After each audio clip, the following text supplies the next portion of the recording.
Hey guys, welcome back to my channel. My name is Princess Phillips. I'm an international student living in Toronto, Canada.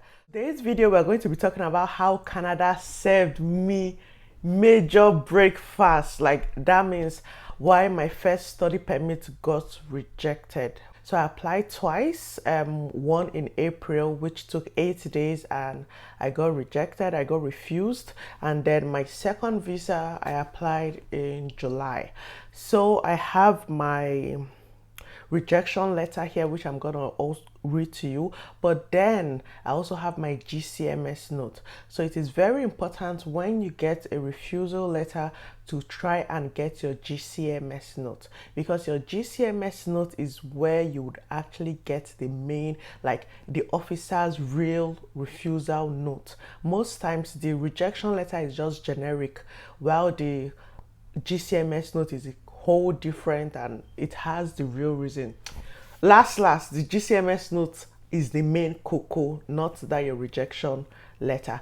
So once again, disclaimer, this isn't a legal advice, this isn't immigration advice, it's just me sharing my experience with you.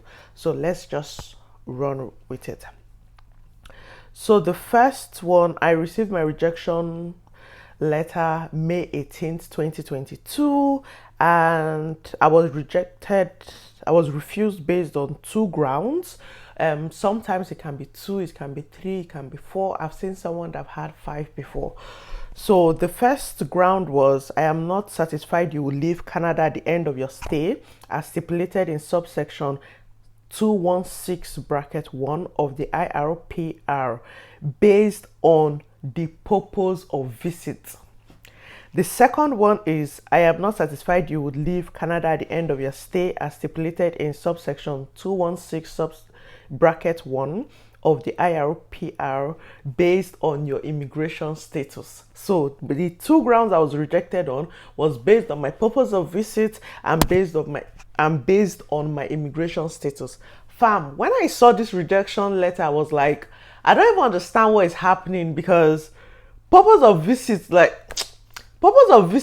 is like, I'm coming to study, like, fam, I didn't even understand that one. But then my immigration status didn't make sense. So in case you didn't know, I'm a Nigerian and I've been living in the Bahamas for the past 3 years, and I had valid permits. I wasn't there illegally. I even just renewed my permits as of the time I was applying. So it wasn't making sense, like, why are you rejecting me based on my immigration status? So anyway, that is the letter. Now let's go into the GCMS note, where you see the real reason why he rejected me, why my visa was rejected. So okay, here it is. So the first one was unsure how PA, which is primary applicant, will care for child and study full time. I applied with my son, which I shouldn't have. That's another video I'm gonna make, but here they said unsure how PA will care for child and study full time. So I had already written on my SOP that my child is dependent on me. He's just 18 months.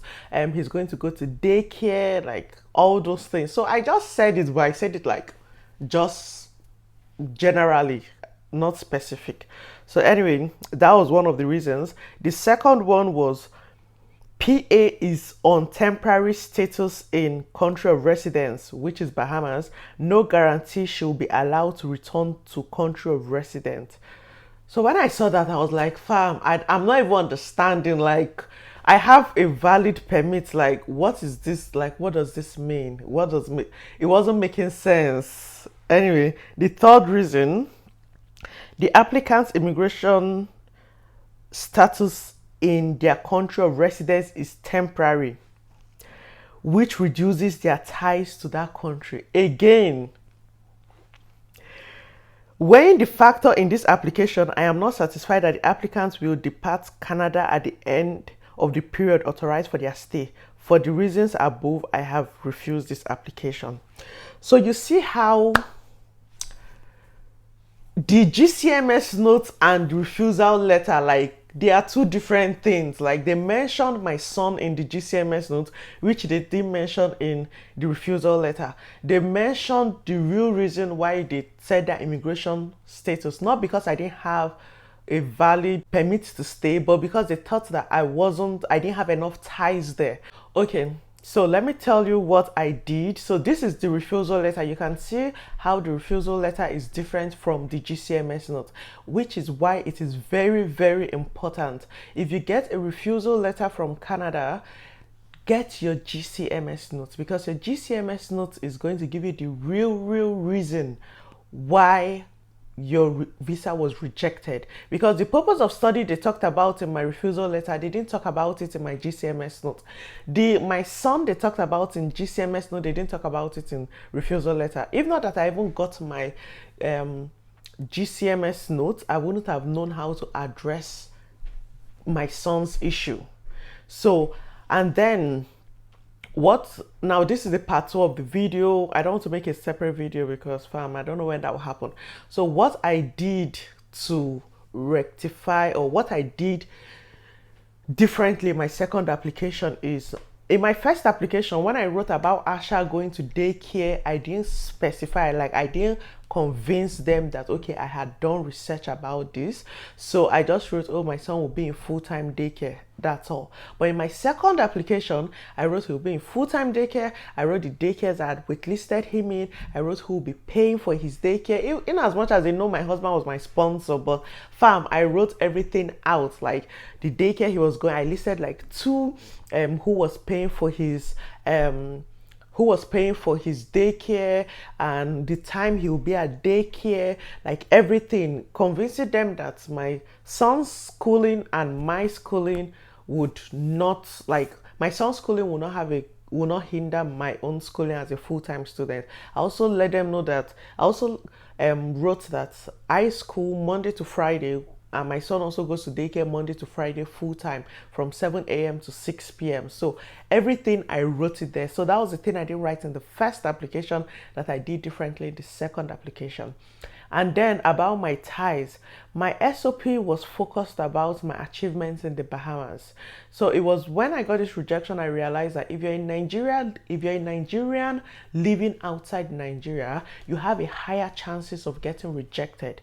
So you need to package your SOP well. Like my ties, instead of being in Bahamas, which truly I didn't really have any tie. Like yes, I had a permit, but what if I thwarted one of the grounds and they took that from me? Like having a permit does not guarantee you entry, really. So I now tied my application to Nigeria, my achievements in Nigeria, my business in Nigeria. So that was how I rectified that temporary stay thing. And those were the two things I focused on, because those were the two things that was in my GCMS notes. My the reason, my ties in Nigeria, I talked about my business. I have a business there, my family, my friends. Compared to the Bahamas, I didn't really have any tie. So I focused on that. I also focused on expatiating on Asha's daycare, like how it won't affect my study. So if you're coming with a child, don't just write your SOP and generalize it. Specify, like convince them, everything, convince them. Also the purpose of study that they talked about in my refusal letter, I also still convinced them again in my second application, because I didn't just, the first time I kind of just summarized it. I think the issue was that I was applying for this visa like I was a Bahamian, like, oh, chilling. I wasn't applying like a Nigerian where I knew that I had to like submit documents. And also my first application, I used the new portal.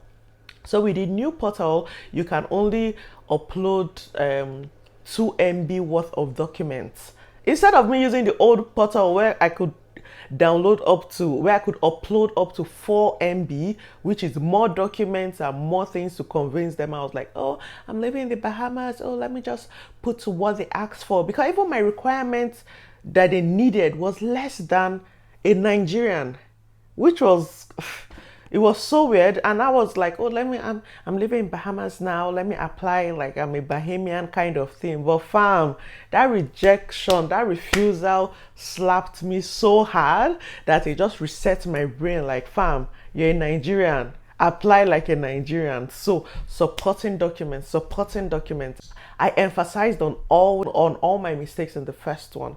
So I would say always get your GCMS note so you know exactly why you were rejected, and with that you can now put a better application.